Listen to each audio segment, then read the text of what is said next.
Merci pour votre fidélité à la télévision togolaise. Bonjour à toutes et à tous et bienvenue dans l'édition de la mi-journée.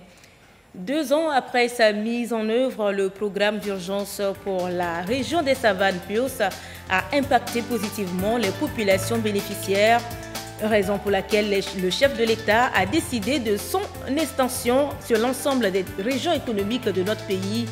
Comment ce programme de résilience des communautés face au terrorisme et à l'extrémisme violent a renforcé la résilience des communautés. À découvrir tout à l'heure. À Gléy, dans la commune Ogou 3, chefs traditionnels et femmes leaders se forment sur le code foncier et domanial. C'est une formation initiée par le Centre d'action et de recherche pour le développement des initiatives locales CARDIL pour amener les participants à s'approprier les nouvelles dispositions de ce nouveau code. Et aujourd'hui s'ouvre à Bakou la COP 29, un grand rendez-vous planétaire au cours duquel les dirigeants du monde vont réfléchir sur les solutions à apporter aux problèmes climatiques. Un sommet marqué par l'absence de certaines puissances industrielles telles que la Chine et les États-Unis. C'était là les titres. Accès des communautés à l'eau potable, à l'électricité, le soutien à l'agriculture à travers plusieurs initiatives, ainsi que le développement des infrastructures.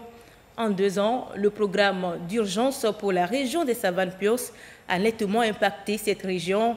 Une réponse du président de la République, Faure Essos Mnangagwa, à la lutte contre le terrorisme et à l'extrémisme violent qui sévit dans une partie de cette région, mais désormais sa mise en œuvre s'étend à l'échelle nationale.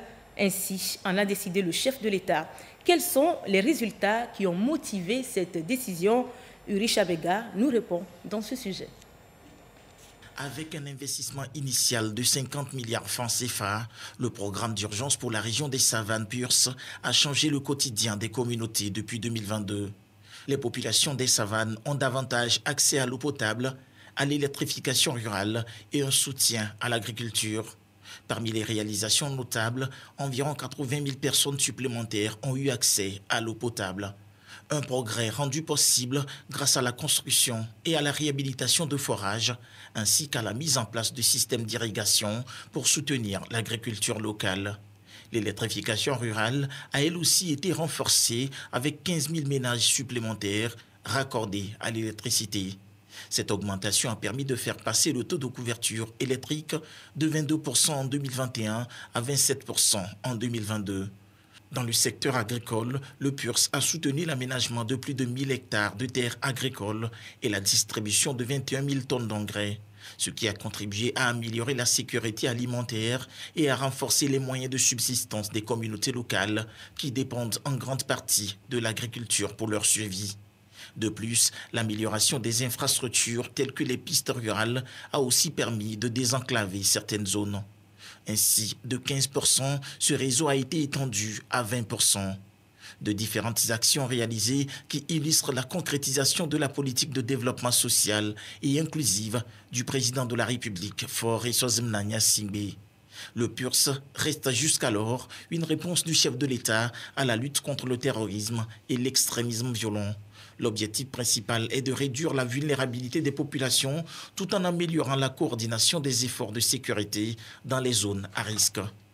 Face donc aux résultats concrets obtenus dans sa mise en œuvre, une expansion du programme s'impose afin de renforcer la résilience des autres communautés du pays. 326 milliards francs CFA. C'est le budget prévisionnel annoncé par l'exécutif pour atteindre cet objectif. Il servira à reproduire des projets d'électrification, d'accès à l'eau potable, de soutien à l'agriculture et de développement des infrastructures à travers le territoire. En optant pour cette expansion du programme à l'échelle nationale, le président de la République se rassure ainsi d'assurer une protection durable des populations togolaises.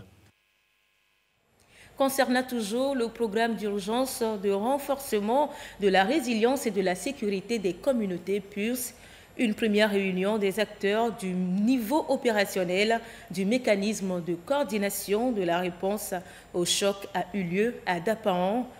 La réunion de lancement a abouti sur des décisions majeures, en l'occurrence l'instauration des réunions mensuelles prévues pour chaque premier mercredi du mois. Que retenir donc de cette rencontre? Yatar Atem, depuis la région des Savanes, nous fait le point. Afin d'éviter les doublons. Les acteurs du programme d'urgence de renforcement de la résilience et de la sécurité des communautés PURS se sont de nouveau réunis à Dapon.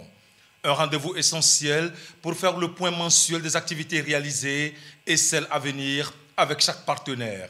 L'objectif, coordonner les interventions, promouvoir des synergies efficaces et présenter aux acteurs le mécanisme d'alerte pour les nouvelles arrivées et surtout partager la matrice qui renseignera les activités de chaque structure impliquée. Cette matrice est un outil du mécanisme de coordination qui vient dans la lignée des autres outils développés par la coordination générale du PURS, la plateforme des besoins, l'outil 5W qui fait la cartographie des acteurs et aussi l'Activity Info qui est un outil de rapportage. Cet outil va nous permettre de mettre les acteurs dans un cadre de concertation pour encourager justement ces synergies, ces complémentarités au niveau opérationnel, afin de faire remonter les activités au niveau intersectoriel et au niveau stratégique. La coordination de la réponse au choc et du plan de résilience repose sur 3 niveaux complémentaires. La strate stratégique et décisionnelle, la strate intersectorielle et enfin le niveau opérationnel qui assure la mise en œuvre directe des interventions et le suivi de terrain. C'est une très bonne initiative du PURS de mettre cet outil en place. Il y a plusieurs outils qui sont en train de se mettre en place dans le mécanisme de coordination. C'est très important pour tous les partenaires, inclus le PAM, pour assurer la coordination, les synergies, la complémentarité des activités sur le terrain et bien sûr pour éviter les doublons. Le PURS s'attelle ainsi à réduire la vulnérabilité des populations face aux menaces grandissantes de l'extrémisme violent en renforçant la sécurité à travers une série d'initiatives multisectorielles. Ce programme se positionne comme un pilier central de la stratégie gouvernementale pour faire face aux défis sécuritaires. Bien évidemment, tout en visant un développement équilibré et inclusif. Grâce à une approche intégrée, combinant la modernisation des infrastructures et le soutien aux secteurs clés tels que l'agriculture et l'énergie, le PURS offre des solutions durables aux crises multidimensionnelles qui touchent les régions les plus fragiles du Togo. Nous partons à présent à Gléy, dans la commune Ogou 3, pour nous intéresser à cette rencontre axée sur le code foncier et domanial, une rencontre qui a édifié les chefs traditionnels et les femmes leaders sur les textes et les lois qui régissent ce code en vue d'une bonne gestion des problèmes fonciers en lien avec le nouveau code. Silver Aboudou. En 2018, le gouvernement a adopté le nouveau code foncier domanial, un code pour une meilleure gestion des problèmes et litiges fonciers au Togo. Pour sa meilleure mise en œuvre, il faut se le faire approprier pour permettre aux uns aux autres de maîtriser les articles pour un meilleur respect des tests au niveau des communautés. C'est ce à quoi s'attellent ces garants des us et coutumes, une formation pour les aider à cerner tous les contours de ce nouveau code en vue de bien régler les contentieux fonciers auxquels ils font souvent face dans leur milieu. Il s'agit de dire aux chefs traditionnels exactement ce qui relève de leur compétence dans cette matière. Lorsqu'il y a un conflit foncier en matière rurale, la loi fait obligation aux parties de recourir à une tentative de conciliation, c'est-à-dire un règlement amiable. Et ce règlement amiable-là se déroule sous l'autorité du chef traditionnel. Donc, il est donc question, dans le cadre de cet atelier, de dire au chef ce qu'il peut faire et ce qu'il ne peut pas faire. Et quelles sont les règles déontologiques qu'un chef traditionnel doit observer dans la procédure de règlement amiable en matière foncière.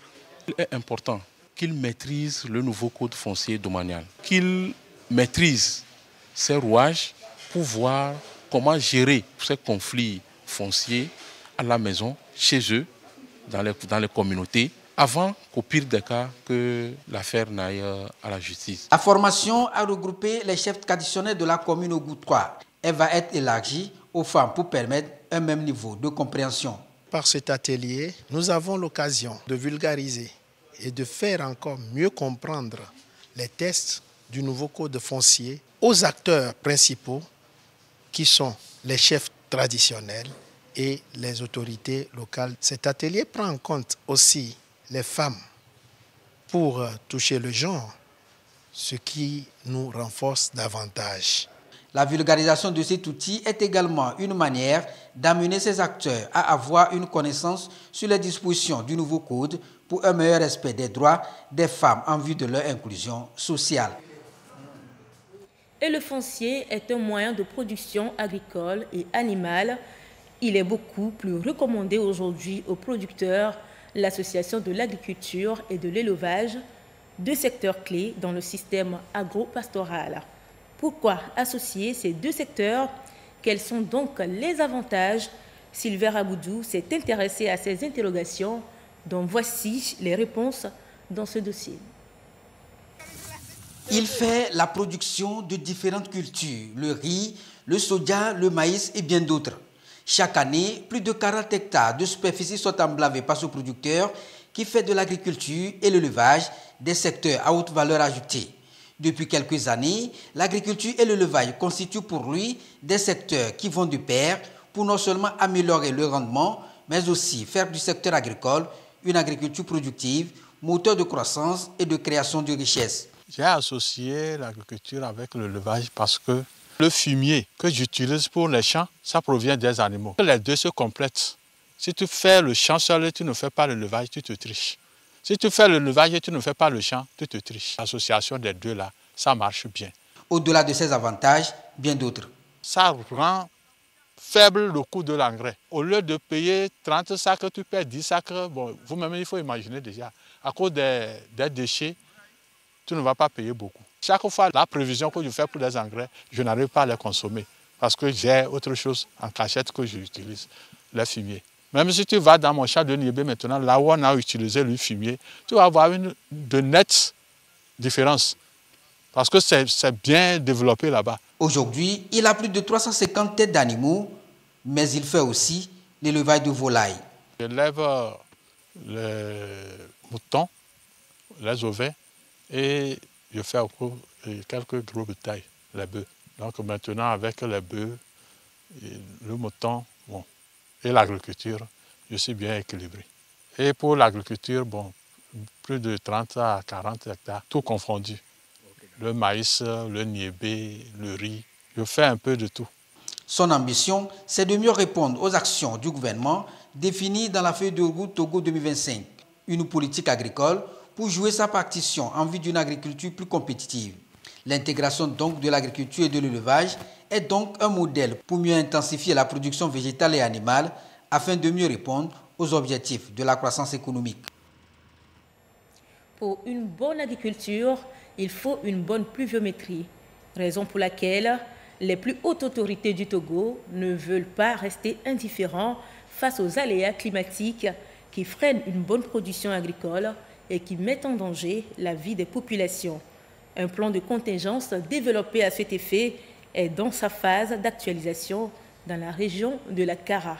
Nestor Mouzou nous fait le point des réactions des parties prenantes. Le monde est de plus en plus confronté à la recrudescence de plusieurs types de catastrophes. Ces catastrophes sont exacerbées ces dernières années par les changements climatiques. Changements climatiques qui sont les corollaires des actions de l'homme. Au Togo, pour faire face à la situation, le gouvernement a pris des dispositions dont la mise en place du plan national de contingence multirisque.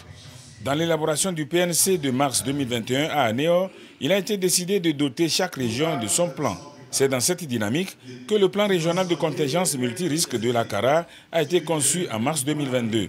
Ce document a fait l'objet d'une première révision en 2023.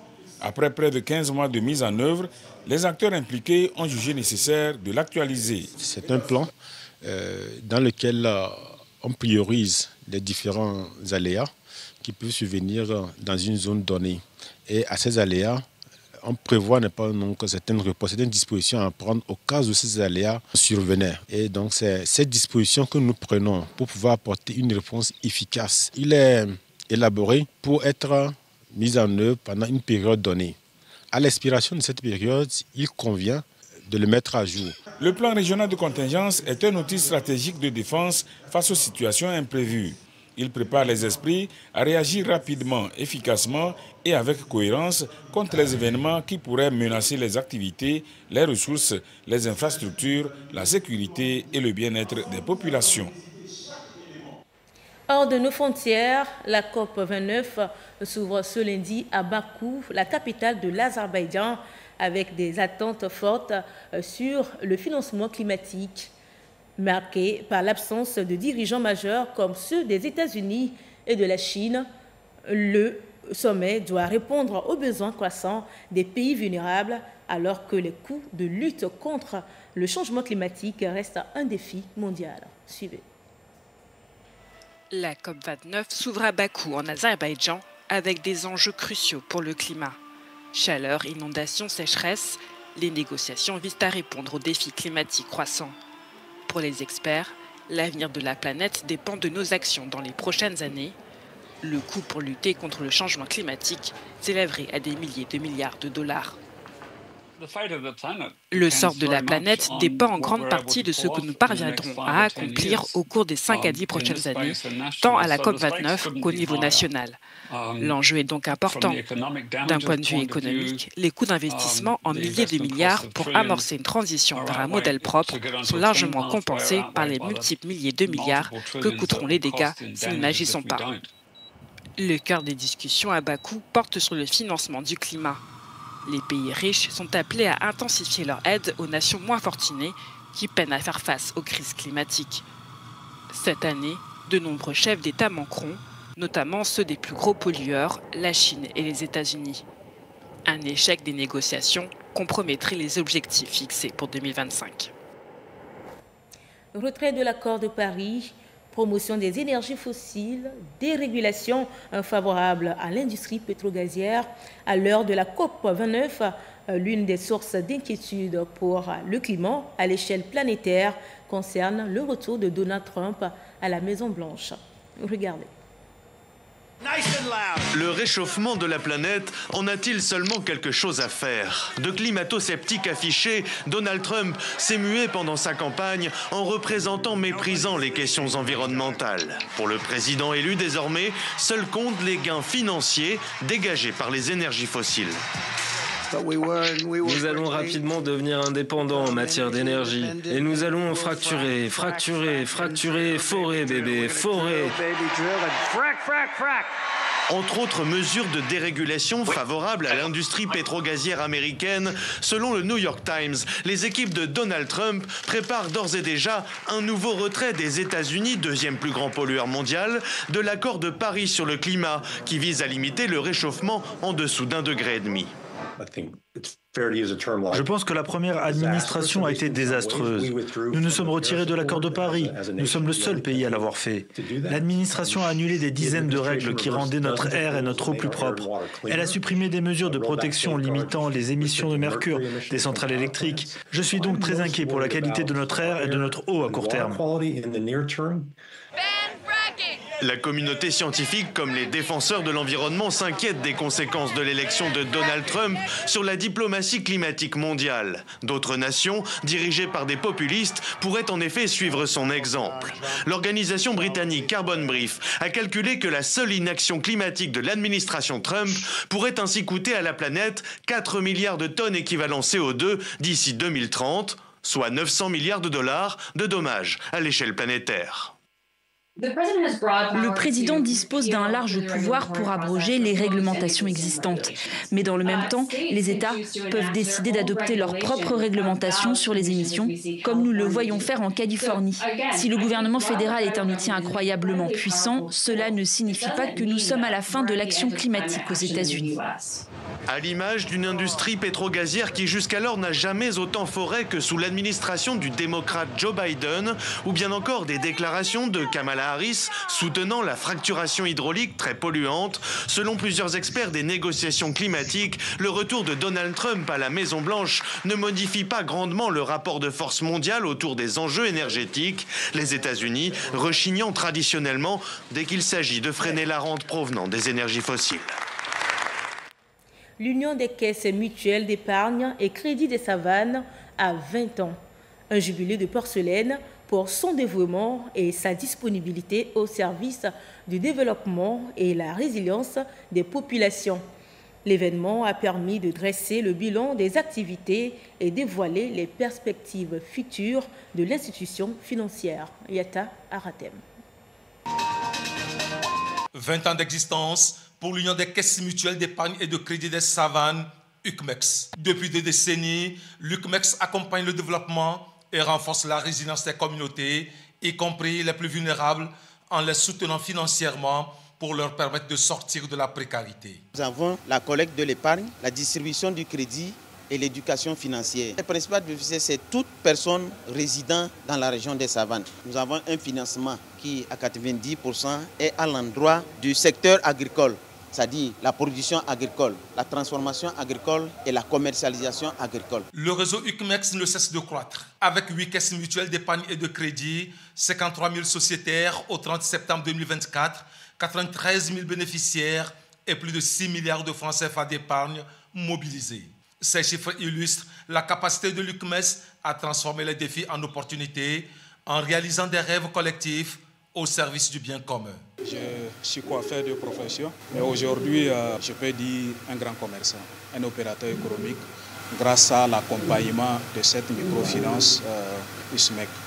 En commençant par son appui financier des petits crédits, que j'ai développé mon salon de coiffure, j'ai commencé à développer l'idée de pouvoir commercialiser les produits de la marque Longrich. Aujourd'hui, j'ai construit des endures dans ma maison grâce au crédit de l'UCMEX. J'ai équipé des motos avec un tricycle qui transporte mes produits champêtres. J'ai aussi des bœufs de trait dans la maison. Depuis sa création en 2004, l'UCMEX a accumulé 20 ans d'expertise en microfinance grâce à une équipe de professionnels qualifiés et dévoués, engagés à offrir un service de qualité. Pour les membres, l'UCMEX est bien plus qu'un réseau. Il a profondément transformé leur quotidien, leur ouvrant la voie vers la réalisation de projets autrefois inaccessibles. Après 6 mois d'adhésion, j'ai pu obtenir un crédit de plus de 20 millions. L'affaire pour laquelle j'ai pris le prêt chez UCMEX, ça a été une affaire qui a réussi et qui m'a donné encore plus d'intérêt que j'attendais. Merci à UCMEX. En contribuant activement au développement économique et social de la région des Savanes, en partenariat avec le gouvernement, l'UCMEX marque aujourd'hui son 20e anniversaire comme un symbole de maturité. Parmi ses services phares, on retrouve l'éducation financière, l'épargne et l'octroi de crédit, autant de leviers qui accompagnent les membres vers l'accomplissement de leur ambition. La Fédération des Églises adventistes du 7e jour du Togo célèbre ses 60 ans. Une célébration placée sous le thème « Un réveil pour l'accomplissement de la mission » qui a servi pour les membres de cette confession religieuse de rendre grâce à Dieu et par là partager la bonne nouvelle du royaume. Immaculée Baoué, à Ballon. Pasteur, évangéliste, pionnier et fidèle de l'église adventiste du 7e jour, venus de toutes les régions du Togo, rendent grâce à Dieu pour sa fidélité et pour la paix dans le pays. Ils célèbrent ainsi les 60 ans de parcours de leur église au Togo.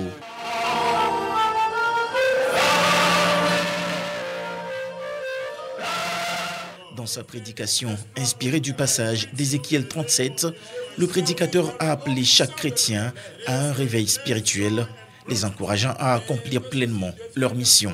Du réveil de l'Esprit Saint, des hommes morts qui ont pu se réveiller grâce à la revivance de l'Esprit Saint, c'est très important que chacun de nous prenne un morceau de sa prêche. Que tous les Togolais puissent entendre cette merveilleuse histoire de Jésus-Christ. C'est une grâce pour nous. Depuis son implantation au Togo en 1964, l'église adventiste compte aujourd'hui plus de 228 paroisses à travers le pays, rassemblant plus de 12 000 fidèles chaque sabbat. Cet anniversaire est l'occasion pour la fédération de témoigner sa reconnaissance aux diverses entités internes et externes de l'église pour leur soutien indéfectible. En comptant sur Dieu, nous pouvons faire la différence. Nous ne pouvons pas le faire de nous-mêmes. Donc l'église adventiste compte apporter sa part aux côtés des églises sœurs, comptant que Dieu seul a les moyens de transformer ce qui est mort, de le faire revivre. Un grand merci au chef de l'État, son Excellence Faure Gnassingbé, parce que c'est l'autorisation qui nous a permis d'exister.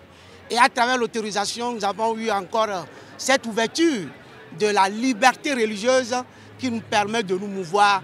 Merci au gouvernement togolais.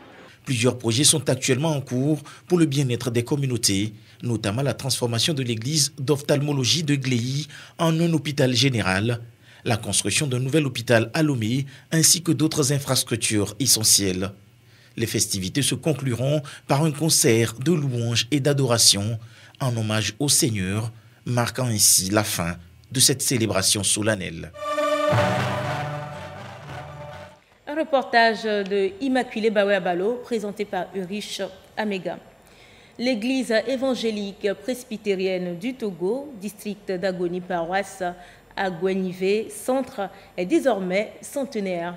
100 ans au service de la bonne nouvelle, du royaume et du bien-être des fidèles. Et pour marquer cette célébration, un culte a été célébré hier, occasion pour les responsables, membres et sympathisants de l'Église de rendre grâce à Dieu. Sandra Aziabé. «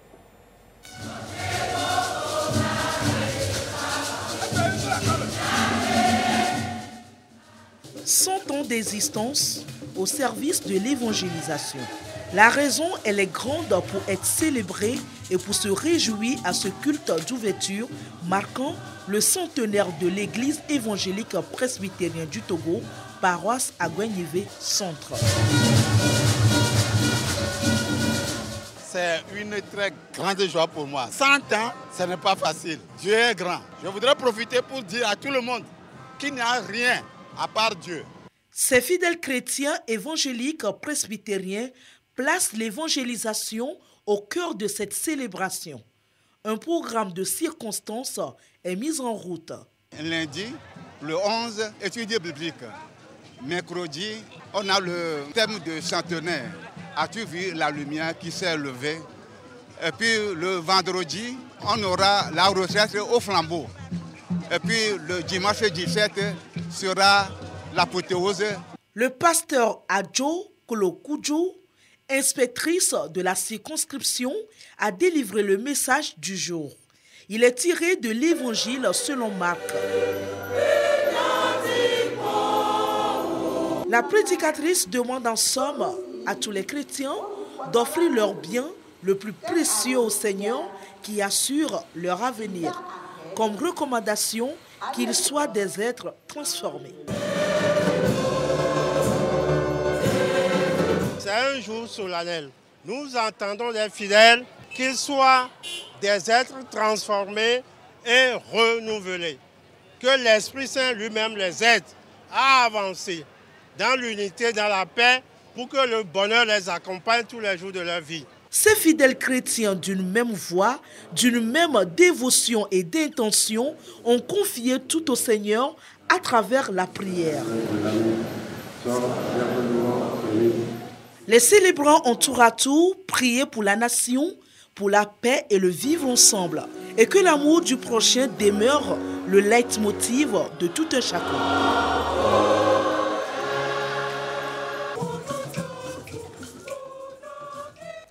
Le canton d'Asrama dans le Haro est en fête. Les natifs de ce peuple Adja célèbrent Benodouza, fête de l'unité. L'édition 2024 est placée sous le signe d'une jeunesse épanouie pour un développement durable et intégral du dit canton. Les filles et fils se sont une fois encore retrouvés dans une ambiance de grand jour, encore empreinte de convivialité et de retour aux sources pour mener des réflexions et se projeter dans un avenir meilleur pour ce canton. Urich Amega y était. Dans la quiétude d'un canton d'Asrama connecté à sa tradition, ouvert aux réalités ancestrales, la 14e édition de Benodjouzan bat son plein dans cette enceinte érigée pour la circonstance en un théâtre de réplique de l'histoire de cette communauté. Le peuple Adja du canton d'Asrama dans le Haro au rendez-vous de la célébration de son identité culturelle, signe d'une valeur préservée par les filles et fils de cette terre, attachés au développement de leur milieu. Moment de détente et d'ambiance tous azimuts, au mélange de culture et modernité.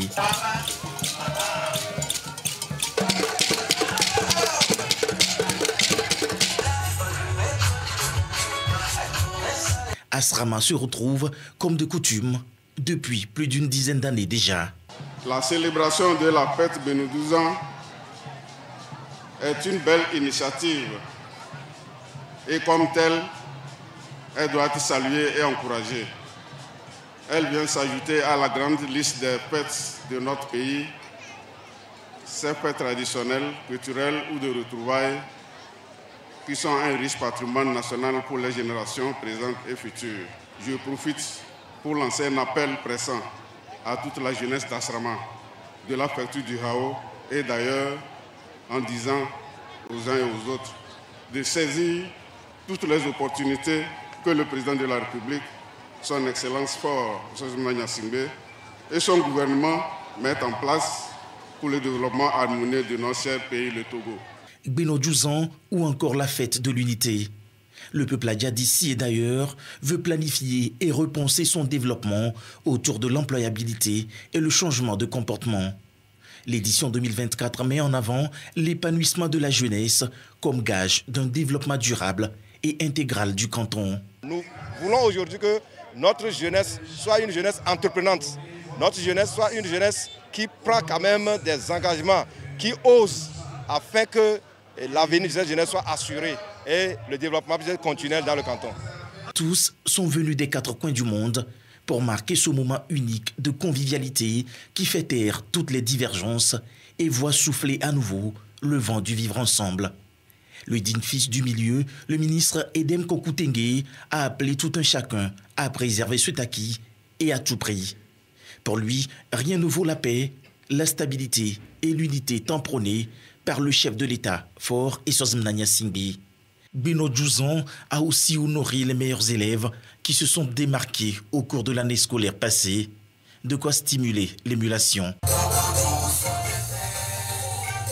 Voici le résultat de l'Auto-Diamant, tirage numéro 1238 du 11 novembre 2024. Il s'agit des numéros 49, 46, 26, 20, 38.